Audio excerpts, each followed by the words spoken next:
What's the deal, baby? Y'all know it is the big boss, our boss, dog K Poe through the door. Here, touch this box. Y'all already know when I get in this car when I'm en route to the gym, baby. You know what I'm saying? Another strength and conditioning day. Might shadow box today, just to stay loose. But this part 2 of the little series I got called The Dot of Errol Spence. I got a lot of comments on the first video. A lot of comments that we're gonna address in this video. But before we get into that, man, shout out to C4, man. Trying to get a little sponsor from these boys, man. I be drinking this when I do my strength days. I drink C4. But when I'm boxing, of course I don't drink nothing because you don't want to burn out too quick. But let's talk about it, man. So another Hall of Famer, James Toney. I think who also fought Roy Jones Jr. back in the day. They asked him about Terrence Crawford versus Errol Spence. And he basically said that Errol Spence won't last 6 rounds. Let's put a pin right there, bookmark right there. This is stuff I'm talking about with these Hall of Fame fighters.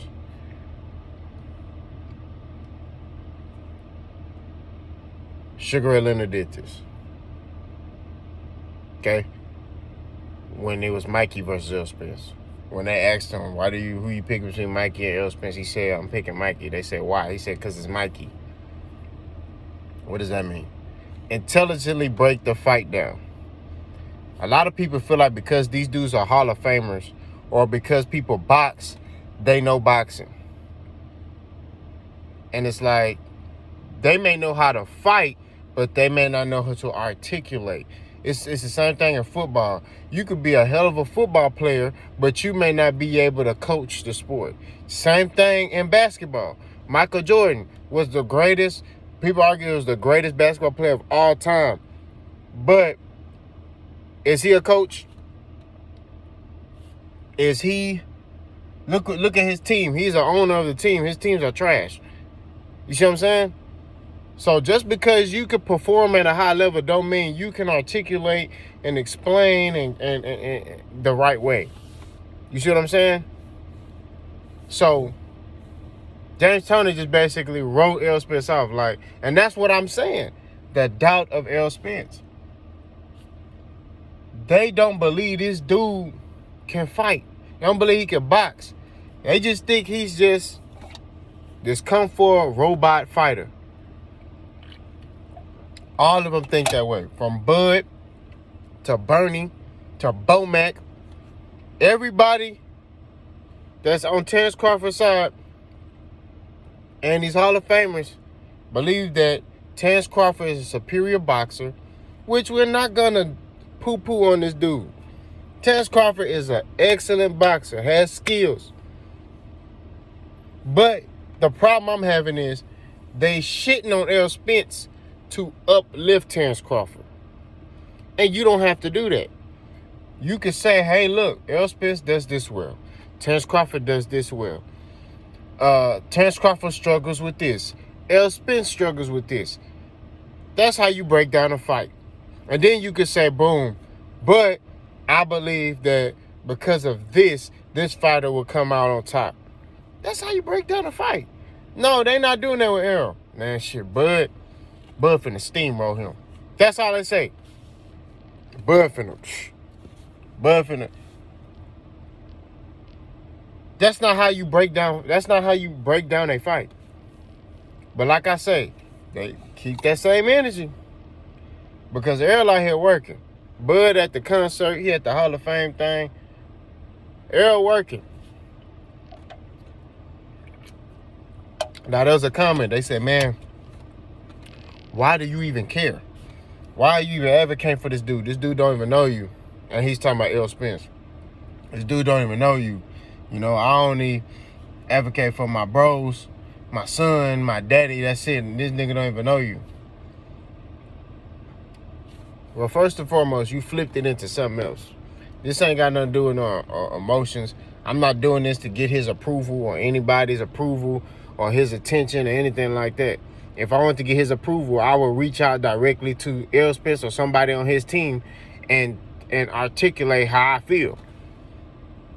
I'm in this for the better of boxing. I box. I'm an amateur boxer, okay? I know boxing is dirty. I know a narrative that anybody put on you, if they get a good following, it could go on you. For example, when last year, Terrence Crawford was saying that Errol Spence was ducking him. And how many people ran with that? How many people were sitting there saying that Errol Spence is afraid of Terrence Crawford? Everybody was saying that. Soon as Terrence Crawford and his team started pushing that narrative, everybody ran with it.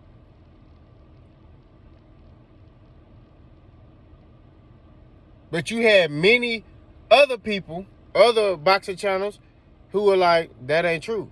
How is that true? I was the one that was like, I don't see how that true. His energy don't even match that. This nigga fighting fights he's supposed to lose. If Errol Spence was afraid of Terrence Crawford, his track record would show that. It don't show that. Then Crawford contradicted himself and comes back later in the interview and says, I don't believe Errol Spence is afraid of me. I believe he wants to fight. I believe there's other factors that are preventing us from making this fight, but it's going to happen. These are the things that I'm talking about. That's fueling this man from DeSoto, Texas. People want to push this narrative. Now, granted, I had somebody say, well, you advocating for Errol, but you ain't advocating for Bud. I don't really need to advocate for Bud, but I have advocated for Bud in the past. Y'all remember this. When Bud was on Top Rank, on 2 occasions, one occasion, Bud wanted the Manny Pacquiao fight. I was pushing for that. I believe Bud was deserving of that. He should have got a Manny Pacquiao fight. But they never gave it to him. Manny Pacquiao went to PBC for Adrian Broner. Ugas was finna fight Errol Spence and fought Keith Thurman. 3 of them were top welterweights. Adrian Broner is a name. He was a top welterweight, but he was a name. So, what are we talking about? But the main guy who Top Rank says was the boogeyman at that time, which was Bud Crawford at 147, he didn't get a fight with Manny Pacquiao. And they was on the same promotion to come in for 13 years, over 10 plus years, bro. Another time, Lomachenko, they had him listed as pound for pound number 1. Some people still got him listed as pound for pound number 1. This is when Bud was at 140. They were saying Lomachenko can move up to 140 and beat Bud Crawford. And then go to 147 and beat Mayweather. Y'all remember they were saying that? They was pushing that narrative. So it's cool when these other people push this narrative, it's cool. But when a black man like myself see somebody trying to put a jacket on a fighter that don't match, and I vouch and say, hey man, that ain't solid, I'm in the wrong. Hey man, why this nigga don't even know you? We all do this in sports. We do this if you got a favorite football team or even just a football team you respect, you like, you're going to advocate for them. If somebody say, hey, man, the damn Houston Texans suck, right? Let's say this was back when, because they do suck right now. Let's say back when they had Aaron Foster, Andre Johnson, Matt Schaub, J.J. Watt, Clowney, all of them. Back then when they was going to the FC Championship every year, right? Let's just say, hey, man, they suck. Nah, somebody gonna be like, hey man, nah, them niggas don't suck. Them niggas pretty good. I don't know nobody on that team. But it's sports. You're gonna vouch for a team you like or you respect. That's just what it is. Me, I respect the whole sport of boxing. I'm not gonna, and being a participant in the sport, I'm not gonna allow nobody to put a jacket on somebody that don't fit him. Y'all tried to put the Errol Spence ducking Terrence Crawford jacket on Terrence Crawford. on Errol Spence. Excuse me. Y'all tried to do that. People was making episodes, bro. Episodes. Episode 1 to 35. Reasons why Errol Spence is ducking Terrence Crawford. They was making big money off them videos. Dudes got YouTube channels.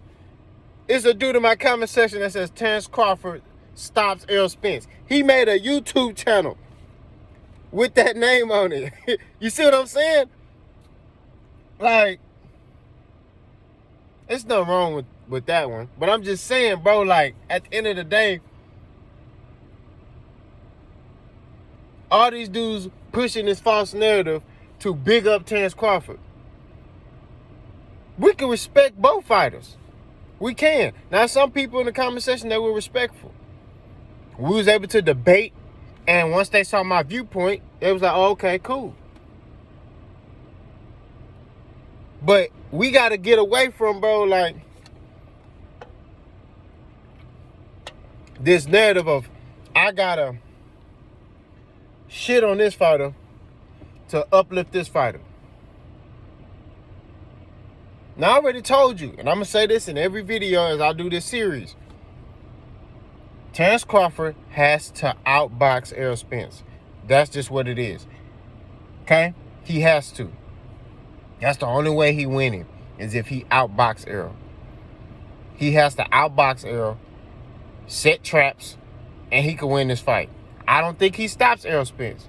He may be able to hurt him. Not gonna lie to you, he may be able to hurt Errol Spence if Errol Spence run into something. But he gotta set traps. Now, me watching Terrence Crawford, I've been watching Terrence Crawford since he had the dreads. Okay? A lot of y'all just became Terrence Crawford fans recently after he won the undisputed belt at 140. Some of y'all at 147. Okay? I've been watching Terrence Crawford since he had dreads. Alright? Fact of the matter is this. I've been watching Errol Spence since he used to rock that dang Southside fade. He used to have a little Southside fade.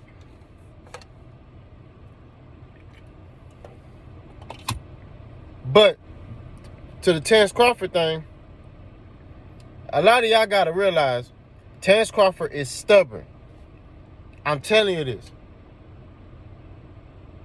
In fights where there's emotions and he wants to prove himself. He wants to show that I'm that dude. I'm that nigga. I'm tougher than Errol Spence. That's where he gonna make his mistake. He's gonna try to outdog Errol Spence, and Errol Spence is gonna stop him because of that. I'm telling you. His best bet is to fight smart, use the jab, box off the back foot, use lateral movement, make Errol miss, make him pay. That's what he need to do. He need to fight like Shakur. You see what I'm saying?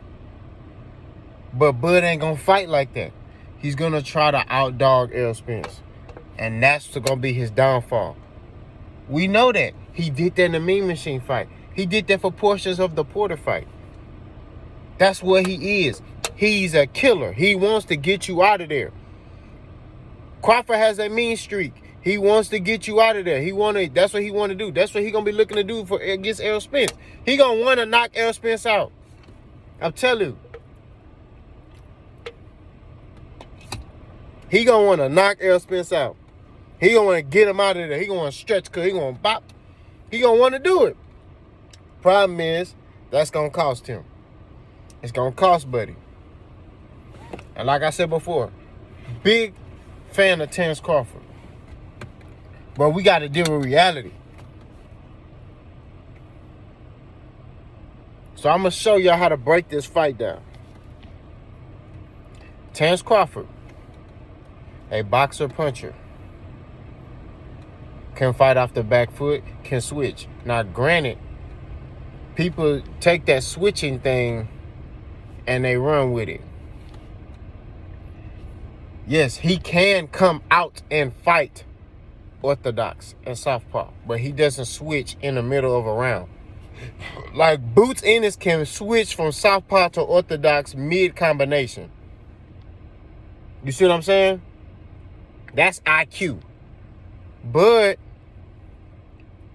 comes out southpaw or orthodox for wrinkles.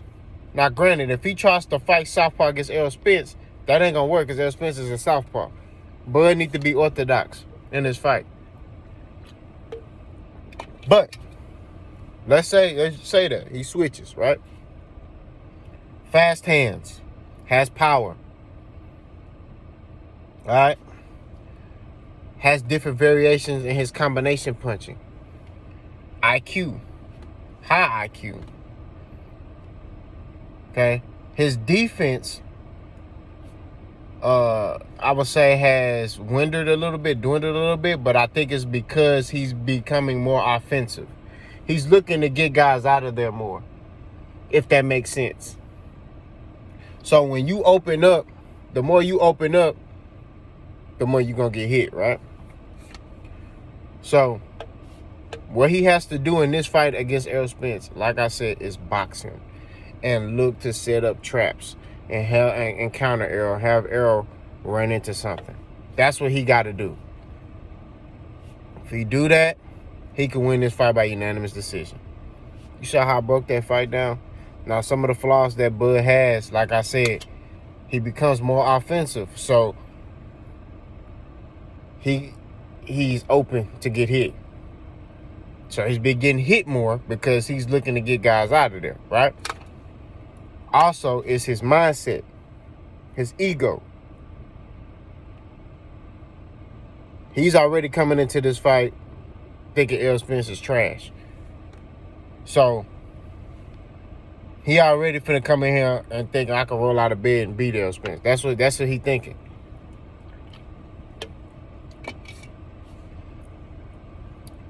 That's when Errol Spence is gonna catch him with something and hurt him. And that's why I think that's a flaw in his game, is the mentality, his stubbornness. You get what I mean? All right. Also, his legs. He don't have the legs to move like that for a time duration of a 12-round fight, especially a fighter like Errol Spence who's coming forward. He coming forward. But like I said, a lot of people don't see the little things that Errol Spence does, and we're gonna break that down in a minute. What Errol Spence got to do to win? He got to come out early. He got to start fast. Put that jab in his face. He got to win the battle with the jab. Okay? So he got to start off. He got to out-jab Terrence. That's another thing. He also has to set up traps. All right? He has to get inside. That body work is going to be very vital in this fight against Terrence Crawford. Because Terrence Crawford, I do believe, will try to use lateral movement early. He's going to set Errol up. So I see Terrence trying to use different looks and giving Errol different looks. This is going to be a chess match, okay? This is going to be real. I do see Terrence, although he coming into this fight like Errol ain't nothing, I do see that Terrence is going to throw different looks at Errol Spence, okay? But I think that Errol using the jab, getting inside, going to Bud body early will be beneficial. Because if in the later half of the fight, Bud will be forced to stand in front of Errol Spence and fight. Okay?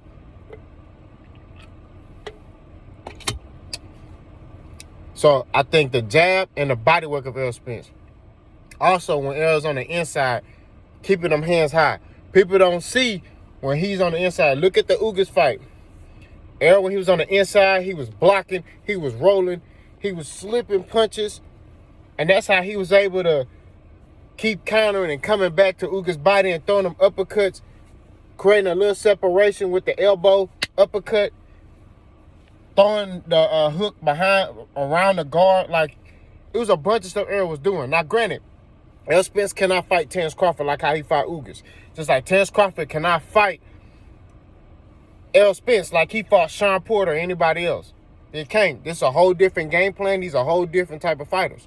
But at the end of the day, people don't see how defensively responsible Errol Spence is. You notice his face wasn't marked up. And he was up in Ugas' chest. You see what I'm saying?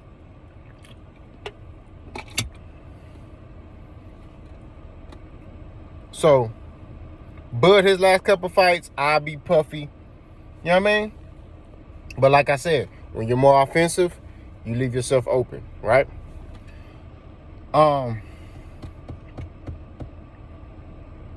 If Errol Spence goes, like I said, to Bud's body, use the jab, he could counter coming forward. I could see Errol Spence stopping Bud Crawford. I'm going to say late. Maybe between round 10 and 12. Stopping Bud to the body. Or Bomac throws in the towel. That's what I see. Because Errol Spence gets stronger as the fights go on. Now, so does Bud. Bud performs great later in fights. But I think Errol Spence is going to be different. He fights.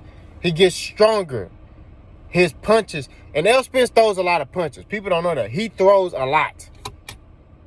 So, I don't know how Bud going to be willing to deal with that. You know what I mean? Like, he throws a lot of punches. You know what I mean? He hitting elbows, your hip. It's just what it is. Guys get beat up after they fight Errol Spence. So we'll see how Bud deal with that. But like I said, I'm picking Errol to stop Bud late. All right? See how I broke that down? That was fair to everybody. Now, some of the flaws that Errol Spence has. He is a bit flat-footed. Okay, we're going to be real. All right? He is a bit flat-footed. Sometimes, as pertains to his left, he drops it sometimes. Not for long, but sometimes it don't be as high as, and it may be because Errol Spence may feel like, man, this dude ain't got enough power for me. Whatever it is. You know what I mean? But that's what it is. I think the flat-footed thing, Bud should be able to get in and get out, but yet again, Errol Spence, when he coming forward and he going to your body, nobody has yet to crack that code yet. So, like I said, I'm picking Errol Spence, late stoppage. And you know, I've said many different predictions before, but now I'm intelligently breaking this down. No bias, no nothing. All right? But we need to get back to supporting boxing in its entirety and get back to breaking down these fights the right way. Keeping emotions out of it. You know what I'm saying? So, but y'all keep doubting this man, bro. Keep doing it. This nigga putting in work. He putting in work. Keep doubting him. Y'all best bet was to congratulate this man. Y'all best bet was to give him some praise. Y'all got this man locked in, focused. There's going to be problems. Don't be shocked if it's one-sided. That's all I'm saying. Boss gone.